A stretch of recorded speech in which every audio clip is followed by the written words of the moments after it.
So we'll teach the kids that that thoughts aren't always giving them good information about things, and we want to give them a concrete way of being able to fight this and see the anxiety as something that's not them. This has a couple of different benefits. One is that it helps them know that they actually do have some ability to respond to these thoughts, that they're not powerless in the face of these thoughts. And I think that's a really important thing to help kids understand. So if they're seeing this as a little character, then they understand that they have the ability to communicate with this character, and they have the ability to talk to this character.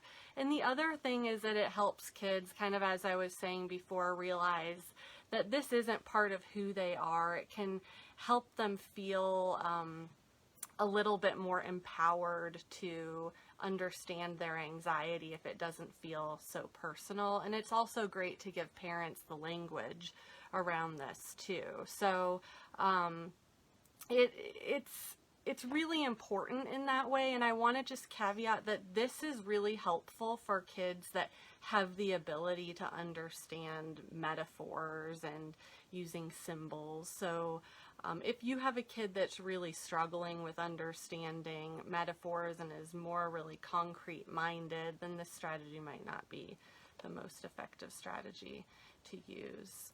So let me give you some examples here. So I have one that I've made kind of as my example. I posted this one on the website. This I've named Junkster. As you can see, Junkster has 3 eyes. His arms are crossed. He's kind of looking a little goofy here.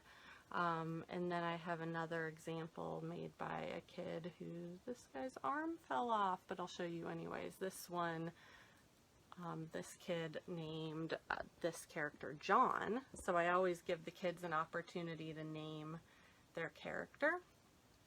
Sometimes they come up with really goofy names, and sometimes they're like names like John. So if the kid knows somebody with the name, then I try to encourage them to use something else, since we are really trying to fight this and train your brain around this. So this guy I love because he has so many different eyes, and this kid really had this cool ability to understand that John is paying attention to so much and noticing everything and probably getting incorrect information, and because John has so many eyes, John is just taking in all this information and is sometimes getting confused by the information that he's taking in.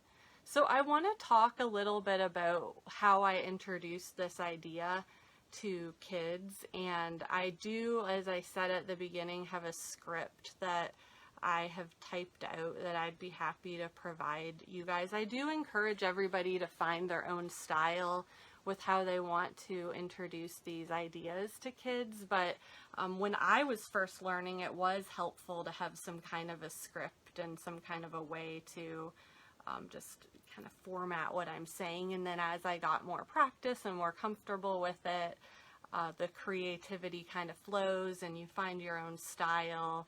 And each kid is so different, and kids have this amazing ability to bring their own creative minds into things. So I would say there are so many times that I'm introducing this idea to kids and they have these awesome ideas that we're able to use, like this kid with John and all of the different eyes. Like, that's not something that I would have created, but he really wanted John to have a lot of eyes. So it's kind of cool, the ideas that kids will come up with their brain bullies.